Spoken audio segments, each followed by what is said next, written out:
I think that what I hear is a northern sense of humour and a northern lack of sentimentality and a robust approach to life. If you knew anything about Theatre Royal, you'd know they were a bunch of outlaws and renegades, and my mum was similar to that, and so she probably knew they were kindred spirits.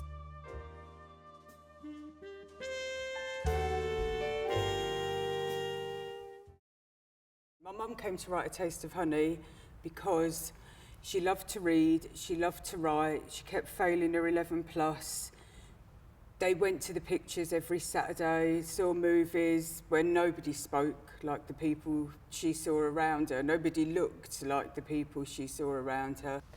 I suppose, you know, when I think about women in the 1950s, you think about them being very sort of buttoned up, stay at home, husbands going out to work, perfect housewives, perfect mothers. And it's almost as if Helen is bursting out of everything, bursting out of her clothes, out of, you know, her sexuality, completely out of time.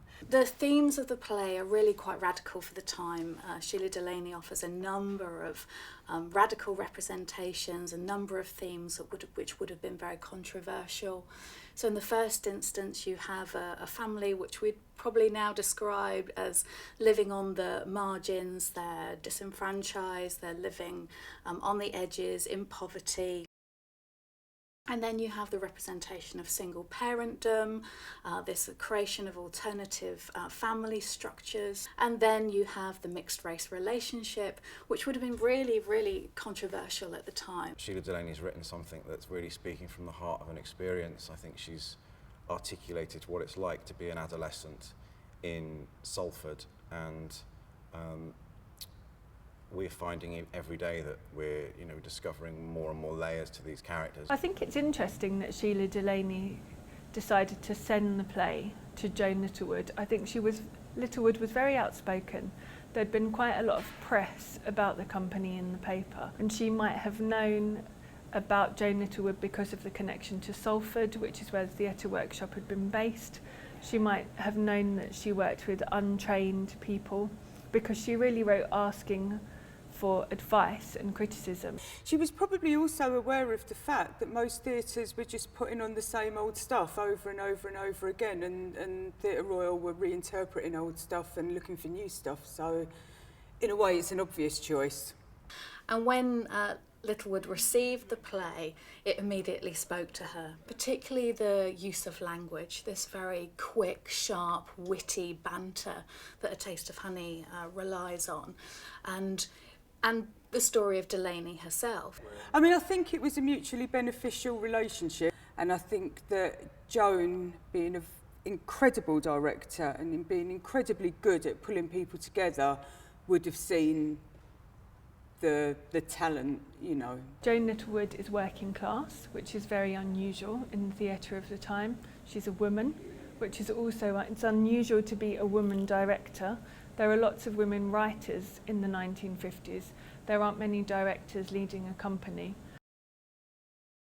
Between 1953 and 1963, Joan Littlewood produced an amazing array of productions, ranging from work that was offering a radical reinterpretation of the classics.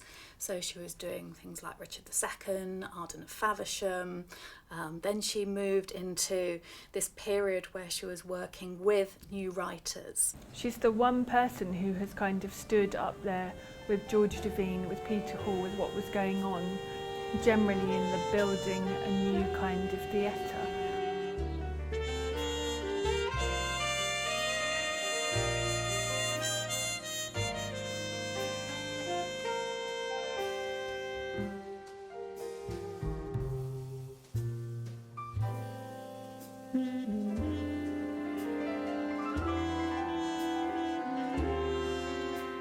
I think A Taste of Honey really stands out in British theatre at the time because it's real, it's very fresh, the language feels very authentic. And this is very much a working class play, and its issues are based in working class values and the values of women's liberation, I think.